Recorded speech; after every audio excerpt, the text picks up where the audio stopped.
नमस्कार दोस्तों, gardening with Prince में आपका दोस्तों हार्दिक स्वागत है। दोस्तों, फरवरी का महीना चल रहा है और फरवरी मार्च आते आते हमें अपने प्लांट्स पे बहुत सारे काम करने होते हैं। ये आप जो प्लांट देख पा रहे हैं, ये विंका का प्लांट है। आप इसको विंका भी कह सकते हैं या फिर इसको सदाबहार भी कह सकते हैं। सर्दी का जो सीजन होता है, सर्दियों में सारे के सारे पौधे डोरमेंसी पीरियड पे चले जाते हैं, डोरमेंसी पे चले जाते हैं। इनकी ग्रोथ बिल्कुल भी नहीं होती, लेकिन फिर भी आपको सदाबहार के प्लांट में बहुत सारी फ्लावरिंग देखने को मिलती रहती है। लगभग 12 महीने इसकी फ्लावरिंग होती है, अच्छी खासी फ्लावरिंग देखने को मिलती है आपको सदाबहार में। लेकिन कहीं ना कहीं कुछ ना कुछ तो डोरमेंसी पे जाता ही है और ग्रोथ नहीं होती, नई ग्रोथ इसमें आपको नहीं दिखती। और इस समय देखिए यहाँ पर ये बीज आना शुरू हो जाते हैं। अब ऐसे में आपको फरवरी के महीने में अपने विंका के प्लांट में क्या करना है, जिससे कि गर्मियों में आपको अच्छी खासी खूब सारी फ्लावरिंग मिल सके, आपका पौधा बहुत सारा घना बना रहे, देखने में खूबसूरत लगे और फ्लावर बहुत अच्छे से आ सके। और फ्लावर अच्छे से कब आएंगे? फ्लावर अच्छे से जब आएंगे जब आपके प्लांट में बहुत सारे नोड्स होंगे। जिस तरीके से हमने इसको उस टाइम पे ग्रो किया है कट करके, तो इसी तरीके से आपको ग्रो करना होता है प्लांट को, जिससे कि बहुत अच्छे खासे फ्लावर्स आ सकते हैं। आप चाहें तो इसको इस तरीके से छोड़ दें, तो ये जब आपकी जो फलियां हैं, ये फलियां सूख जाएंगी। सूखने पर क्या होगा? फलियों के सूखने से आप इससे नए प्लांट्स तैयार कर पाएंगे, बीज आपको मिल जाएगा, जिससे कि आप नए प्लांट्स तैयार कर सकते हैं। दूसरी चीज़ है कि बहुत सारे खरपतवार वगैरह भी उगाते हैं, तो हम यहाँ पर इनको हटा देते हैं इससे।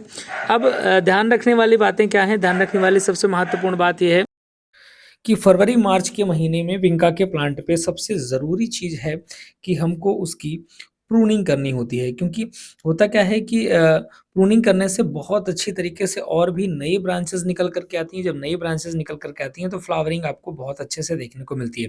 वैसे फ्लावरिंग इसकी 12 महीने होती रहती है। आप देखिए अभी भी फ्लावर्स हैं, तो हमें प्रूनिंग ऐसी जगह से करनी है जहाँ पर नोड एरियाज हो। जहाँ से आप देख रहे हैं कि नोड एरियाज से हम यहाँ पर प्रून कर रहे हैं, तो इस तरीके से नोड एरियाज से प्रून करेंगे, जिससे कि उसके बगल से आपको नई नई ब्रांचेस आ जाएंगी। लेकिन यहाँ पर आप देख पा रहे होंगे कि इसमें छोटी छोटी फलियां आ गई हैं, जिनमें बीज होते हैं, और ये बीज जो होते हैं इनसे आप नए प्लांट्स बना सकते हो।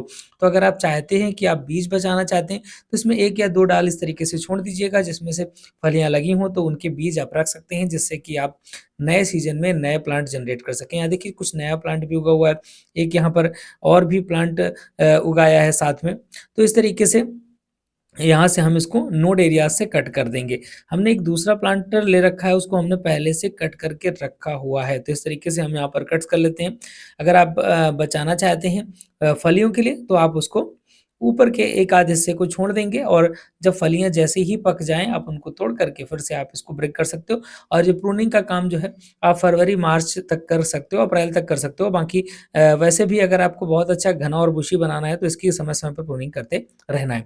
ये देखिए हमने यहाँ पर एक दूसरा प्लांट ले रखा है, इसमें जो गुलाबी रंग के सदाबहार के पौधे होते हैं, फूल होते हैं, इसमें सफ़ेद वाला था, ये गुलाबी वाला है।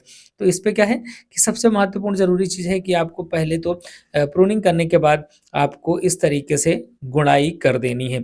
और ये प्रूनिंग हमने 3 से 4 दिन पहले करी थी। आप देखिए इसमें नए-नए छोटे-छोटे बड्स निकलना शुरू हो गए हैं, छोटी-छोटी पत्तियाँ आना शुरू हो गई हैं। तो यहाँ से अब नई-नई ब्रांचेज़ निकलेंगी।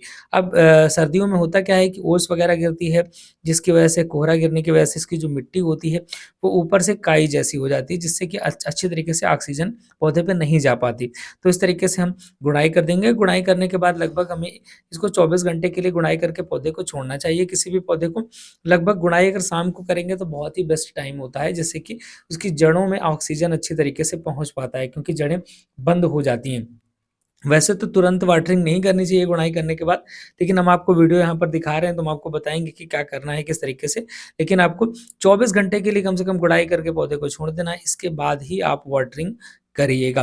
अब बात आती है इसके फर्टिलाइज़र की कि इसमें क्या फर्टिलाइज़र देना चाहिए जो कि हमारे पौधे के लिए बहुत अच्छा हो, क्योंकि हमने इसमें प्रूनिंग कर दी है। ऐसी कंडीशन में नए प्लांट्स को उगाने के लिए हम ये लिक्विड फर्टिलाइज़र देंगे, जिससे कि नई-नई बड्स आ सकें, नई सही यहाँ पर पत्तियाँ आ सकें। ये लिक्विड फर्टिलाइज़र कैसे बनाया है हमने, इसके बारे में विस्तार पे वीडियो आ चुका है। ये यहाँ पर हमने बनाया है सरसों खली से। इसके अलावा इसमें नीम ऑयल पड़ा हुआ है, नीम खली पड़ी है, बहुत सारी चीज़ें इसमें पड़ी हुई हैं। तो उससे हमने ये बनाया हुआ है लिक्विड फर्टिलाइज़र, तो लिक्विड फर्टिलाइज़र थोड़ी मात्रा में इसमें दे देंगे और इसको किसी सेमी शेड एरिया पे रखेंगे जहाँ पर थोड़ी बहुत धूप आती हो, ज़्यादा धूप ना आती हो। जैसे ही पत्तियाँ आना शुरू हो जाएँ, इसको धूप वाले एरिया पे भी रख सकते हैं क्योंकि ये पौधा सन लविंग प्लांट है, इसको अच्छी खासी धूप मिलती रहती है, तो बहुत अच्छी फ्लावरिंग ये करता रहता है। ऐसा नहीं है कि मतलब इसको बिल्कुल छायादार स्थान पे नहीं रखना है, ऐसी जगह पे रखें यहाँ पर थोड़ी बहुत धूप आती रहती हो। गर्मियों में भी जब भयंकर गर्मियाँ होती हैं, तब भी आप इसको नॉर्मली कहीं पर भी रख सकते हैं और इसका जब ऊपर का सरफेस बिल्कुल सूख जाए, तभी आपको इसमें पानी देना है क्योंकि अगर आप ओवर वाटरिंग हो जाएगी, तो प्लांट की रूट्स सड़ सकती हैं, बाकी कोई दिक्कत होती नहीं है। अगर अंडर वाटरिंग भी हो जाती है, अगर इसके ऊपर की सरफेस सूख जाती है, तब तो प्लांट अच्छे तरीके से फ्लावरिंग करता रहता है। बस इसको घना और बुशी बनाने के लिए समय-समय पे आप इसको इसकी कटिंग करते रहना है, अपने हिसाब से इसका शेप एंड साइज़ को सेट करते रहना है। जैसे कि सब जिस तरीके का शेप आप बनाना चाहते हैं, उस तरीके से आप इसकी प्रूनिंग करते रहेंगे। बाकी जो ये इस तरीके की हमने कटिंग निकाली है, इनसे हम कटिंग से भी इसको ग्रो कर सकते हैं। तो आप इसकी कटिंग्स भी लगा सकते हैं, जो कि इनकी डालियों को काट करके, जिससे कि इसमें रूट्स निकल आएँगी और ये नया प्लांट तैयार हो जाएगा। फिलहाल अगर आप इसको बीजों से तैयार करना चाहते हैं, तो जो फलियाँ लगी हैं उनको पक जाने दीजिए और इससे तैयार कर सकते हैं। लगातार अपडेट्स आपको मिलती रहेगी।